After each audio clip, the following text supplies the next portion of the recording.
জড়িতদের নিরপেক্ষ তদন্ত করে দৃষ্টান্তমূলক শাস্তি নিশ্চিত করতে হবে।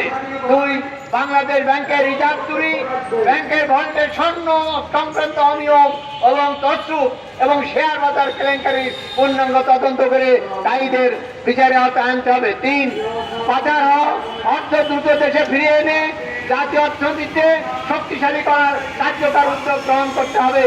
4, দেশি বিদেশি বিনিয়োগ বৃদ্ধির জন্য শিল্প কারখানা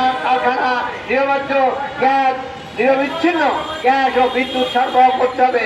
গ্যাসের কথা কি বলবো, সকালে রান্না হবে, গ্যাস নাই, রান্না হচ্ছে না, আর কারখানাতে দূরের কথাই।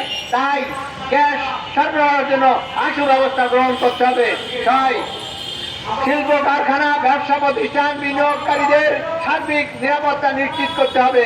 আমদানি ও রপ্তানির মাধ্যমে ব্যবস্থাকে সম্পূর্ণ স্বচ্ছ ডিজিটাল জবাবদিহিমূলক করতে হবে।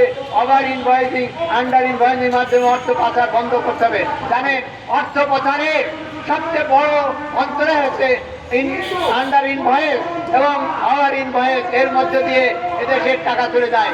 আমার জানা মতে একটা গল্প ছোট এর মধ্যে বলি। আচ্ছা, 8, ব্যবসা বাণিজ্য চাঁদাবাদী দখলবাদী দুর্নীতি হয়রানিমূলক সম্পূর্ণ বন্ধ করতে হবে।